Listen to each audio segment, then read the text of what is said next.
26 సంవత్సరాల నమ్మకం, లక్షలాది సంతోషకరమైన వివాహాలు. తెలుగు మ్యాట్రిమోనీని డౌన్లోడ్ చేయండి. చంద్రబాబు నాయుడు గారు 30,000 40,000 ఆఫర్లు పెడుతున్నారు. అవును, ఏంటంటే భవిష్యత్తు ఏంది కదా. అసలు ఇది టోటలీ ఒక ఫ్లాప్. అది పెట్టింది వరస్ట్. అసలు మనం హిందువులము ఇద్దరు పిల్లలు కంటాం, మీరు 4 పిల్లలు కనని చెప్తున్నారు. చలో 4 పిల్లలు కనేశారు. దాని తర్వాత స్కూల్ ఫీజు ఎవరు కడతాడు? ఎల్కేజీకి 25,000 రూపాయలు ఛార్జ్ చేస్తున్నారు. ఇప్పుడు రాబోయే రోజుల్లో అసలు కష్టం, అది అసలు ఫ్లాప్. అది ఇంకొకటి ఏంటంటే మీరు ఎంత ఇప్పుడు సరే మీరు 30,000 ఇస్తా అంటున్నారు, 40,000 ఇస్తా అంటున్నారు, ఒకటేసారి ఇస్తున్నారు. దాని తర్వాత మీరు చెప్పండి స్కూల్ ఫ్రీ అని చెప్పండి, కాలేజ్ ఫ్రీ అని చెప్పండి, మన హాస్పిటల్స్ ఫ్రీ అని చెప్పండి. 4 పిల్లలు కంటే అలానే దాన్ని బట్టి శాలరీ కూడా ఉండాలా. అలాంటి ఒక జాబ్ ఇప్పియండి. అన్నీ ఫస్ట్ అవి చూసుకోండి. బేసిక్ ఒక ఫ్యామిలీకి బేసిక్ నీడ్స్ అనేది దొరుకుతున్నాయి అన్నప్పుడు దాని తర్వాత మీరు పాపులేషన్ పెంచనీకి ఇలాంటి ఆఫర్లు పెట్టండి. ఇది వేస్ట్ అనేది. సంవత్సరాలకు ముందు ఎకరం ఉన్నవాళ్ళు కూడా 10 మందిని కనేవాళ్ళు. అవును, మరి ఇప్పుడు ఏందంటావు? ఇప్పుడు లేదు పరిస్థితి. మన తాతలు ముత్తాతల దగ్గర 100 ఎకరాలు ఉండే, వాళ్ళు 10 మందిని కన్నా కానీ ప్రాబ్లం లేకుండే. కానీ ఇప్పుడు పరిస్థితి ఎలా ఉందంటే ఊర్ల నుంచి ఒక అబ్బాయి ఇక్కడికి వచ్చి సిటీలో వచ్చి ఎంతో కష్టపడి పెళ్లి చేసుకున్న తర్వాత ఒక అబ్బాయినే లేదంటే ఇద్దరు పిల్లల్నే కంటున్నాడు. దానికన్నా ఎక్కువ అసలు శాలరీ ఉండదు. మనకి ఎట్లా పోషిస్తాడు? ఎంతమంది పిల్లలు ఉంటే అంతమందికి డబ్బులు ఇస్తా ఉంటున్నారు కదా, 13,000. అవును, మరి గవర్నమెంట్ స్కూల్లో పంపిస్తారంటవా? గవర్నమెంట్ స్కూళ్ళ వరస్ట్ కండిషన్ ఉంది. మొత్తం ప్రైవేట్ స్కూళ్ళు, ప్రైవేట్ కాలేజ్లు, మళ్ళీ దాంట్లో ఫీజు ఎంత? 25,000, 30,000. ఎల్కేజీ క్లాస్ గురించి చెప్తున్నా నేను మీకు, ఫస్ట్ క్లాస్ గురించి కాదు. చంద్రబాబు గారు అంటున్నారు కదా 30,000 ఇస్తా 40,000 ఇస్తా అని. మరి చంద్రబాబు గారికి మీరేం చెబుతారు? గవర్నమెంట్ స్కూల్ బాగు చేయమని చెబుతారా? నేను మీరు అది పెట్టి ఎందుకు పెట్టిరో నాకు తెలియదు. ఫస్ట్ ఆఫ్ ఆల్ అది పెట్టింది ఫ్లాప్, అది వేస్ట్. అది ఫస్ట్ మీరు గవర్నమెంట్ స్కూలు, గవర్నమెంట్ కాలేజు ఇవన్నీ హై క్లాస్గా మార్చండి, ఫ్రీ పెట్టండి. డిగ్రీ వరకు మొత్తం ఎడ్యుకేషన్ ఫ్రీ పెట్టండి అండ్ మెడికల్ ఫ్రీ పెట్టండి. దాని తర్వాత చెప్పండి పిల్లల్ని కనండి అని. అది మీరు సరే మీరు పిల్లల్ని కన్న తర్వాత స్కూల్లో 25,000 రూపాయలు ఫీజు అంట. మళ్ళీ అది ఎట్లా కట్టాలా? ఒక పిల్లోడికి కట్టవచ్చు, రెండో పిల్లోడికి కూడా కట్టవచ్చు, మూడోనికి ఎట్లా కడతారు, నాలుగోనికి ఎట్లా కడతారు? ఫస్ట్ బేసిక్ నీడ్స్, ఒక మిడిల్ క్లాస్ ఫ్యామిలీకి కావాల్సిన బేసిక్ నీడ్స్ అనేది ఫుల్ఫిల్ చేసి మళ్ళీ మీరు దాని తర్వాత అప్పుడు చెప్పండి పిల్లల్ని కనండి అని. అవన్నీ వదిలేసుకొని పిల్లల్ని కనమంటే కన్న తర్వాత రోడ్ల మీద వదిలేసుకోవాలా? రోడ్ల మీద ఎవడు వదిలేసుకోవాలి. మీరు చెప్పినట్టు కాదు. ఫస్ట్ స్కూళ్ళు, కాలేజ్లు, హాస్పిటల్స్, ఇంకా ఫుడ్, దీని గురించి మాట్లాడండి. దీని గురించి అంటే నేను చెప్పినవి అన్నీ ఒక మిడిల్ క్లాస్ ఫ్యామిలీకి అందేటట్టు చూడండి. దాని తర్వాత మీరు చెప్పండి పిల్లల్ని కనండి అని. అప్పుడు దీనికి మ్యాచ్ అవుతుంది. ఉట్టిగా మీరు మీడియాలో చెప్తే కుదరదు సార్. 4 కంటే 40,000 వేస్తారని చెప్పంటున్నారు. దాన్ని ఏ విధంగా తీసుకోవాలంటారు అసలు? అంటే జనాభా రేషియోలో వృద్ధుల సంఖ్య రాబోయే 20-25 ఏళ్ళలో పెరిగిపోయి యువతరం సంఖ్య తగ్గేటువంటి సంకేతాలు వస్తున్నాయి. కొన్ని సర్వేలు కొన్ని చెప్పడం వల్ల ఆయన అలర్ట్ అయిపోయారు. ఎందుకంటే ఇప్పుడు పిల్లలు కనకపోతే, ఇప్పుడు 1 year 2 years 5 years చిల్డ్రన్స్ లేకపోతే రాబోయే 20 years తర్వాత కేవలం ఇప్పుడు 40 ఉన్న వాళ్ళందరూ కూడా 60-65కి వెళ్ళిపోతారు. 25 years తర్వాత సంగతి ఏది 2050 గురించి మనం మాట్లాడుకుంటే కనుక 25 years తర్వాత. ఇప్పుడు పిల్లల్ని కనకపోతే అందరూ సింగిల్ చైల్డ్ తాపేస్తున్నారు. లేదు కొంతమంది 2 పిల్లల్ని కంటున్నారు. అసలు 3 అనేది లేదు. 3 అనేది మానేసి దాదాపు 25 ఏళ్ళు అయిపోయింది. 2000 ప్రాంతం నాకే 3 కంటం అనేది లేదు. అప్పటి నుంచే 2. ఇప్పుడు చాలామంది సింగిల్ చైల్డ్తో ఆపేస్తున్నారు. అయితే ఇది రాను ఏమవుతుందంటే దేశంలో నిష్పత్తి, యువత వృద్ధుల మధ్య నిష్పత్తి, వృద్ధుల శాతం 65%, 70% అయిపోయి యువతరం 30% ఉండే పరిస్థితులు రాబోతున్నాయి అనే సంకేతాలు వచ్చిన నేపథ్యంలో ఆయన మనల్ని అలర్ట్ చేయడానికి అందరూ సింగిల్ చైల్డ్తో ఆపేస్తున్నారు, లేదా 2తో ఆపేస్తున్నారు.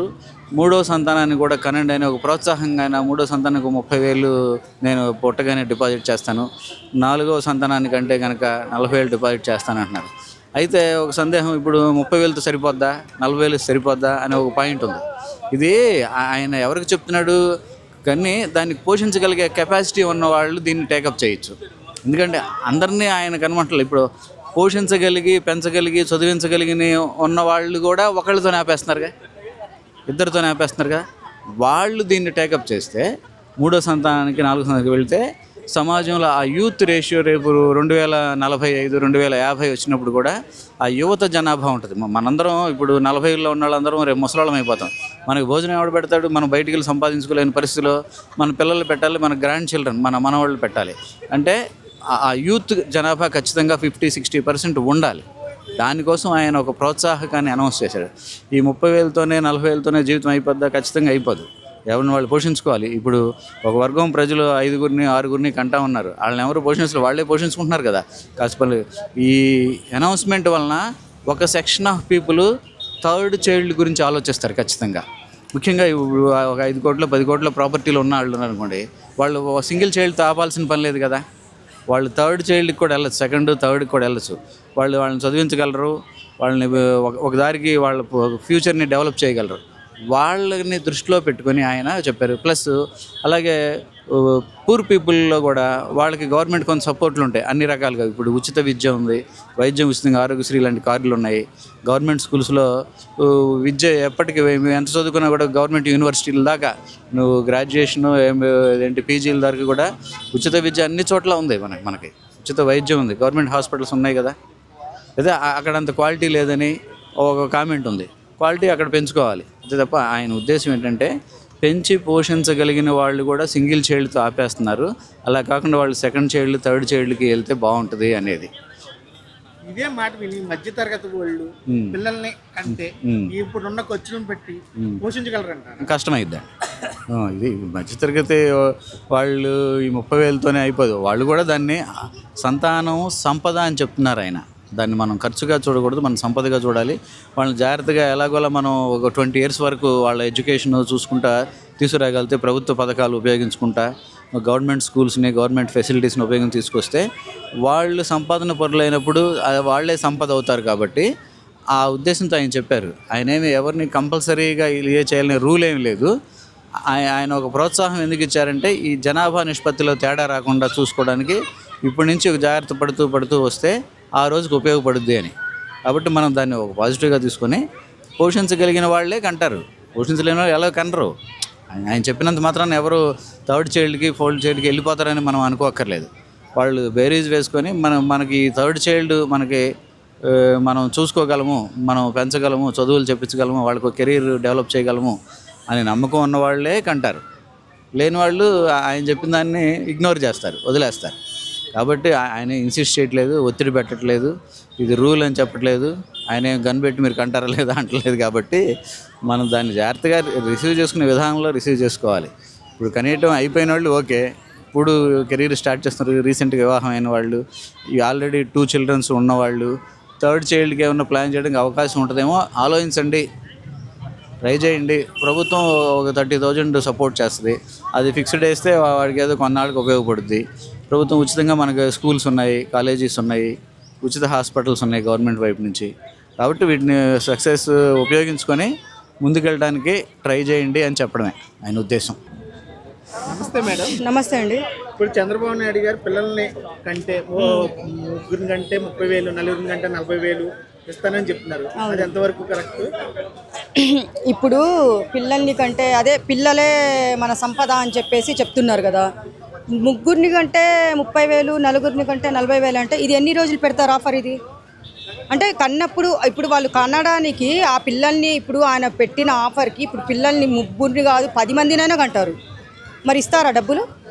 ఇవ్వరు కదా.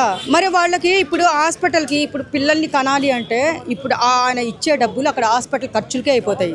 మరి ఆయన ఇచ్చింది ఏంటి? 30,000. ఆయన పదవిలో ఉన్నన్ని రోజులు ఇస్తారా, లేకపోతే సంవత్సరం ఇస్తారా, లేకపోతే ఈ పిల్లల భవిష్యత్తు కోసము కంటిన్యూ ఇలాగే ఇస్తారా? కంటిన్యూగా ఇచ్చారనుకోండి, మనకి పిల్లల భవిష్యత్తు ఆలోచించి పిల్లలే మన సంపద అన్నప్పుడు ఇప్పుడు మాట్లాడతారు, వాళ్ళు ఎన్నైనా మాట్లాడతారు. వాళ్ళ ఇంట్లో పిల్లలు ఉన్నారు, అందరు ఉన్నారు కాబట్టి, వాళ్ళు డబ్బున్నోళ్ళు కాబట్టి, వాళ్ళ దగ్గర సంపద ఉంది కాబట్టి సంపద మాటలే మాట్లాడతారు. కానీ పేదవాళ్ళ బతుకులు, పేదవాళ్ళు ఏం చేస్తారు చెప్పండి? ఇప్పుడు వాళ్ళు పాపం ఆశపడి కన్నారు అనుకోండి, తర్వాత లైఫ్లో 100% వాళ్ళు సాకలేని పరిస్థితులు వస్తే అందరు విషం తిని సావాలి, పిల్లల్ని కూడా చంపేస్తారు, 100% చేస్తారు. కానీ ఇచ్చిన మాట 100% నిలబెట్టుకునేటట్టయితే ఈ పథకాలు అమలు చేయాలి. ఏ ప్రభుత్వం అయినా సరే, మన ఇక్కడైనా సరే అక్కడైనా సరే, ఎవరైనా ఏ సీఎం అయినా సరే ఇచ్చిన మాట ప్రకారము మనకి ఏదైనా పథకాలు ఇస్తే ఏ పేదవాడైనా సరే పేదవాడుగా ఉండడు, వాడు డబ్బున్నోడే. కానీ ఇప్పుడు చూస్తూనే ఉన్నారు, మీకు తెలియంది లేదు. పొద్దున్న లేచినప్పటి నుంచి పిల్లల్ని చంపడము, ఒక ఫ్యామిలీ అప్పుల బాధలో కూరుకుపోయేసి తిండికి లేక చాలామంది ఆత్మహత్యలు చేసుకుంటున్నారు.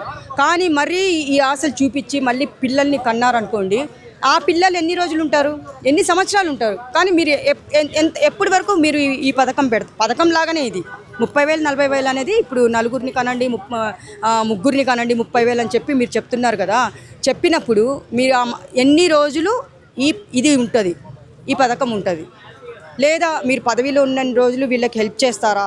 లేదు పేదవాళ్ళకి నేను హెల్ప్ చేస్తానని నేను ఒకటే చెప్తున్నాను, చాలామంది మన డబ్బున్నోళ్ళే కాదు, సగం ఓట్లు, సగం అంటే 75% పేదవాళ్ళ ఓట్లే ఉంటాయి మీకు.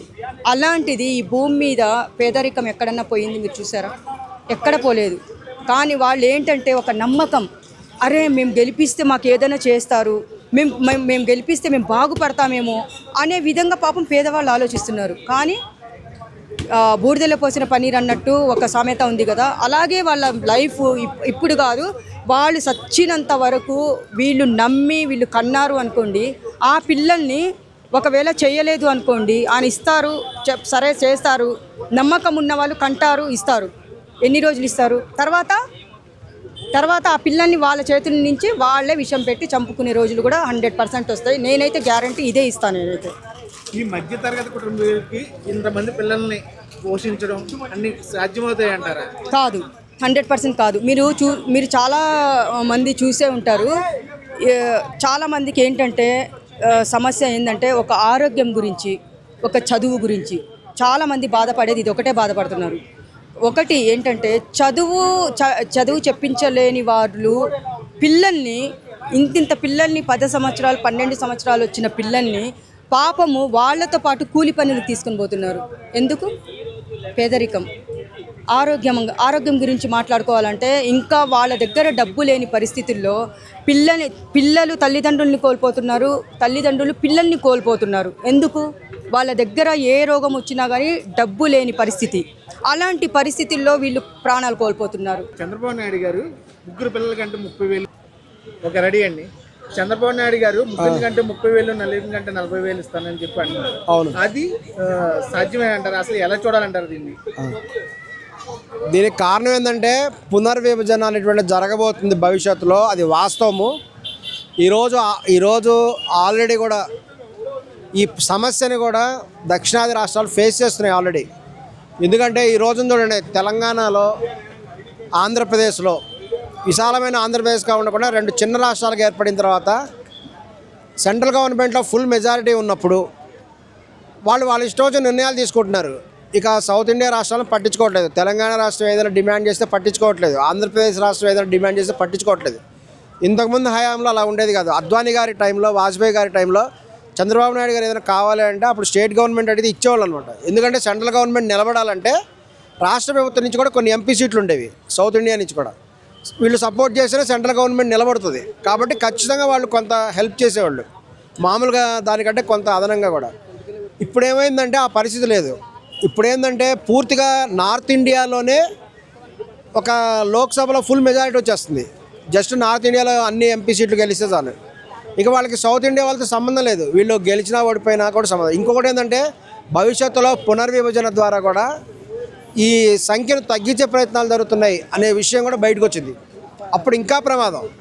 ఇప్పుడున్న సీట్లు ఉంటేనే మాటినట్లేదు సెంట్రల్ గవర్నమెంట్, అప్పుడు ఇంకా ఎంపీ సీట్లు తగ్గిపోయాయి అనుకోండి, ఇంకెవడి మాట వినరు. అందుకని ఏంటంటే చంద్రబాబు నాయుడు గారు, ఈవెన్ స్టాలిన్ గారు కూడా డిఎంకే పార్టీ అధికారం ఉన్నప్పుడు జనాభాను పెంచండి అని కూడా చెప్పడం జరిగింది. దానికి చంద్రబాబు నాయుడు గారు చెప్పినటువంటి విషయం ఏంటంటే ఎంకరేజ్మెంట్గా 3వ బిడ్డకి 30,000 ఇస్తాం, 4వ బిడ్డకి 40,000 ఇస్తాం. మరి చంద్రబాబు నాయుడు గారు ఇచ్చే మొదటి సలహా ఏంటంటే ముందు మీ విషయము ఫస్ట్ లోకేష్ గారికి చెప్పండి. లోకేష్ గారు 2వ కొడుకుని 3వ కొడుకుని కనుక పుట్టిస్తే అప్పుడు ఆ విషయం అందరూ కూడా ఆదర్శంగా తీసుకుంటారు. మీరు మీ ఇంట్లోనే చేయకుండా జనాల మీద పడి ఇస్తారా? ఫస్ట్ లోకేష్ గారికి 30,000 ఇవ్వండి, లోకేష్ గారికి 40,000 ఇవ్వండి అని చంద్రబాబు నాయుడు గారికి విజ్ఞప్తి చేస్తున్నాం. తర్వాత మిగతా ప్రజలందరికీ కూడా ఇద్దరు కానీ, ఎందుకంటే లీడర్స్ ఏం చేస్తే అందరూ కూడా ఫాలో అవుతారు. కానీ తర్వాత వీళ్ళకి అయ్యేటువంటి ఖర్చు అంతా ఎవరు భరిస్తారు అనేది చంద్రబాబు నాయుడు గారు కూడా చెప్పాలి. ఎందుకంటే ప్రస్తుతం ఏంటంటే చాలా భయంకరమైనటువంటి పరిస్థితి ఉంది. ఇక అగ్రకులాల వాళ్ళు అయితే అసలు ఫీజులు కట్టలేని పరిస్థితిలో ఉన్నారు. ఈవెన్ రిజర్వేషన్ వాళ్ళు కూడా వాళ్ళలో కూడా పోటీ అయిపోయింది. ఇప్పుడు బీసీల్లో పోటీ అయిపోయింది, ఎస్సీల్లో పోటీ అయిపోయింది. వాళ్ళ ఉన్న సీట్లు కూడా తగ్గిపోయినాయి. ఉన్న వాళ్ళు ఎక్కువ మంది చదువుకోవడం వల్ల కాంపిటీషన్ వచ్చేసింది. కేవలం లిమిటెడ్ మెంబర్స్కే సీట్లు ఉన్నాయి కాబట్టి ఇది భవిష్యత్తులో కూడా చాలా ఇక ప్రమాదకరమైనటువంటి విషయాలకి ఇది వెళ్తుంది. ఎందుకంటే ఫీజు రీయింబర్స్మెంట్ కూడా చూడండి, ఇప్పుడు అనేక కాలేజీలు ఫీజు రీయింబర్స్మెంట్ పూర్తిగా జరగట్లేదు. ఇది కారణం ఏంటంటే ప్రభుత్వం దగ్గర డబ్బులు లేవు. వీళ్ళందరికీ ఎక్కడి నుంచి పే చేయాలి? ప్రభుత్వానికి ఇబ్బంది, దానితోటి ప్రజలకి ఒక మధ్యతరగతి వ్యక్తి మూడో పిల్లోడు అంటే భయపడుతున్నారు. కేవలం ఇప్పుడు ముస్లిం మతంలో మాత్రమే ఉన్నారు ఆ విధంగా. ఒక్కొక్క ఇంట్లో 4 సంతానం 5 కేవలం ముస్లిం మతస్థులో మాత్రమే ఉన్నారు. ఎందుకంటే వాళ్ళలో కూడా చూడండి, ఈ రోజున ముస్లింలలో పేదరికం ఉందంటే కారణం ఏంటంటే బహుసంతానమే. ముస్లింలు చాలామంది బాగా డబ్బు సంపాదిస్తున్నారు కానీ పేదోళ్ళుగానే ఉంటున్నారు. కారణం ఏంటంటే ఒక్కొక్క ఇంట్లో 4-5 చిల్డ్రన్ ఉంటారు. వీళ్ళందరినీ పోషించలేక వాళ్ళు మళ్ళీ పేదోళ్ళు అయిపోతున్నారు. ఇక ఏం చేస్తారంటే ఇక చివరి చిల్డ్రన్ ఎవరైతే ఉంటారో వాళ్ళు కూలీ పని చేసుకోవడం. మనం గమనించినట్టయితే హోటల్లో సర్వర్గా ముస్లిం పిల్లలే ఉంటారు. అదేవిధంగా ఈ పంచర్ షాపుల్లో ముస్లిం పిల్లలే ఉంటారు. దీనికి కారణం ఏంటంటే ఇంట్లో బహుసంతానం ఉంటుంది, తినడానికి తిండి ఉండదు. వాళ్ళు ఎంత డబ్బు సంపాదించినా వాళ్ళ నాన్న అందరికీ సరిపోదు కదా. సో ఈ ప్రమాదకరమైన 3వ బిడ్డ 4వ బిడ్డ అనేది చెప్పేంత ఈజీ కాదు. చాలా ప్రమాదకరమైనటువంటి పోషించాల్సి వస్తుంది. ఇప్పుడున్న ఖర్చులను బట్టి అది ఖర్చులు పెరుగుతాయి. మధ్యతరగతి వాళ్ళు అసలు సాధ్యమే కాదు. అదే చెప్తుంది ఇప్పుడు ముస్లిం మతంలో అది జరిగేది అదే కదా. వాళ్ళు 4వ పిల్లోడిని పుట్టించిన తర్వాత ఏం చేస్తారు? వాడిని చదువుకోనివారు, వాడిని తీసుకెళ్ళి హోటల్లో సర్వర్ జాయిన్ చేస్తారు, లేదంటే పంచర్ షాపులోనో ఏదైనా మెకానిక్గా జాయిన్ చేపిస్తారు. వాడు అక్కడ చదువుకొని పెద్ద సొంతంగా షాప్ పెట్టుకుంటాడు, అది వేరే విషయం. ఇటువంటి పరిస్థితి ఉంది. 4 పిల్లల్ని పోషించడం అనేది అంత ఈజీగా చంద్రబాబు నాయుడు గారు కేవలం 30,000 ఇస్తా అని కాదు, 3 లక్షలు ఇచ్చే విధంగా కూడా 3వ పిల్లోడికి 3 లక్షలు, 4వ పిల్లోడికి 4 లక్షలు అని చెప్తే అప్పుడు జనం కూడా ఆలోచిస్తారు. ఎందుకంటే ఆ అమౌంట్ని వాళ్ళు బ్యాంకులో డిపాజిట్ చేసుకుని దాని మీద వాళ్ళు ఏమైనా చేసుకుంటారు. నెక్స్ట్ జనరేషన్ లోకేష్ నాయుడు జనరేషనే కదా. లోకేష్ నాయుడు గారు మూడో పిల్లోడిని పుట్టించి 30,000 తీసుకోవాలి ఫస్ట్ ఆయన. తర్వాత 4వ పిల్లోడి 40,000 ఆయన తీసుకోమనండి. అప్పుడు ఆయన చూసి ప్రజలందరూ తీసుకుంటారు. కాబట్టి చంద్రబాబు నాయుడు గారు ఈ స్కీమ్ పెట్టినప్పుడు బాగుంది. వాళ్ళు 3 లక్షలు ఇవ్వాలి. 3వ పిల్లోడికి 3 లక్షలు, 4వ పిల్లోడికి 4 లక్షలు కనుక ఇస్తే ఖచ్చితంగా ఆయన అనుకున్న టార్గెట్ అవుతుంది. దీన్ని రేవంత్ రెడ్డి గారు కూడా ఆదర్శంగా తీసుకోవాలి. ఎందుకంటే తెలంగాణలో కూడా మరి ఎంపీ సీట్లు తగ్గిపోతాయి కదా, తెలంగాణకు కూడా ఎఫెక్ట్ అవుతుంది. రేవంత్ రెడ్డి గారు కూడా స్కీమ్ పెట్టాలి. 3వ పిల్లోడికి 3 లక్షలు, 4వ పిల్లోడికి 4 లక్షలు ఇస్తానని చెప్పేసి వచ్చే ఎలక్షన్లోనే స్కీమ్ పెట్టాలి. అప్పుడే జనాభా పెరిగే పనిలో ఉంటుంది. అప్పుడే రాష్ట్రం కూడా జనాభా పెరిగి ఎంపీ సీట్లు కూడా పెరిగి సెంట్రల్ గవర్నమెంట్ కంట్రోల్లో కాకుండా ఇండివిజువల్గా ఉండేటువంటి అవకాశం కూడా కనిపిస్తుంది. అన్న నమస్తే. నమస్తే బ్రో. చంద్రబాబు నాయుడు గారు 3-4 పిల్లల్ని కనండి అని చెప్పి ఇప్పుడు చెప్తున్నారు. దాన్ని ఎలా తీసుకోవాలి? చాలా మంచి విషయం అండి. నాకైతే గిట అది చాలా మంచి విషయం అనిపిస్తుంది. ఎందుకంటే ఇలా చూసుకుంటే గిట యువత అడ్డదారులు దొక్కి బండ్లు యాక్సిడెంట్లు చనిపోవడాలు ఇలా చూసుకుంటే గిట్ట యువత 16 నుంచి మొదలు పెడితే 30-40 చాలామంది చనిపోతున్నారండి. పిల్లలకు అసలు తల్లిదండ్రులు చూసుకునే పిల్లలు లేకుండా భారం అయిపోతుంది. కాబట్టి ఒక ఇంట్లో 3-4 ఉంటే గిట్ట వాళ్ళు లంగైనా వాళ్ళు మంచోడైనా చెడ్డోడైనా తల్లిదండ్రులకైతే వాళ్ళు పుట్టిన వాళ్ళు ఒక్కళ్ళైనా కూడా మంచోళ్ళై ఇంత లాస్ట్కు ముసలు అయినప్పుడు ఇంత తిండి పెడతారని చెప్పేసి ఉద్దేశం అనుకుంటున్నాను అయితే గిట్ట. ఇప్పుడున్న ఆర్థిక పరిస్థితులను బట్టి 3-4 పిల్లల్ని పోషించడం కుదురుతుంది అంటారు. ఇలా గుర్తుపెట్టుకోండి అండి, పార్టీలే ఇలా పొలిటికల్ పార్టీలే ఇలా ప్రజలకు ఉత్సాహ హామీలు ఫుల్ ఇస్తున్నాయి. పిల్లలు కంటే గవర్నమెంటే చూసుకుంటుంది, ఎలాంటి బాధ లేదు, గవర్నమెంట్ చూసుకుంటే. ఎందుకంటే వీళ్ళు ఇప్పుడు అన్ని ఇలా మ్యానుఫ్యాక్చర్లు చూస్తున్నామండి. అసలు పేద ప్రజల్ని పని చేయకుర్రా బాబు అన్నట్టే చెప్తున్నారు. అన్ని ఉత్సవ పథకాలు ఇస్తున్నారు. కాబట్టి ఏదైనా కూడా పిల్లలు ఉంటే చాలా మంచిదండి. కుటుంబం పెద్దగా ఉండాలి. దేనికైనా కూడా ఒకళ్ళు అందుబాటులో లేకుండా ఇంకొకరు అందుబాటులోకి వస్తే ఎలాంటి ఇబ్బంది జరగదు. కానీ ఏదైనా కూడా పిల్లల్ని పెంచడానికి కానీ గవర్నమెంట్ పెంచడానికి కోసం డబ్బులు ఇస్తామనేది అయితే అది కరెక్ట్ కాదు. ఎందుకంటే అందులో ఇప్పుడు కొంతమంది కూడా ఇష్టం ఉండదు, పిల్లలు తక్కువ మంది ఉండాలని ఇంటెన్షన్ మీద చాలామంది ఉంటారు. కాబట్టి కాకపోతే ఎక్కువ మంది ఉంటే దేశానికి కూడా చాలా మంచిది, భవిష్యత్తు రోజులలో కూడా బాగుంటుంది. పిల్లలే మన సంపద అని చెప్తున్నారు చంద్రబాబు నాయుడు. దాన్ని ఎలా తీసుకోవాలంటారు? వాస్తవం అండి. గతంలో చూసుకుంటే ఒక్కొక్కరు 12 మందిని అన్నటువంటి రోజులు, వెనకటి రోజులలో 12 మంది, 9 మంది, 11 మంది, 4. ఇప్పుడు 2కి అయిందండి. 2 ఉంటే ఎవడు ఎప్పుడు ఉంటాడో పోతాడో తెలియదు. చిన్న మాట అంటే కదా వాడు సూసైడ్ చేసుకుంటాడు, బండి స్పీడ్గా పోయి రోడ్డు మీద వాడు చనిపోతాడు. అట్లా చాలా ఇబ్బందులు అవుతున్నాయి. కాబట్టి కుటుంబాలు కూడా ఇబ్బంది పడకుండా ఉండాలి. కాబట్టి కంపల్సరీ జనం ఉంటేనే చాలా మంచిది అనుకుంటున్నా.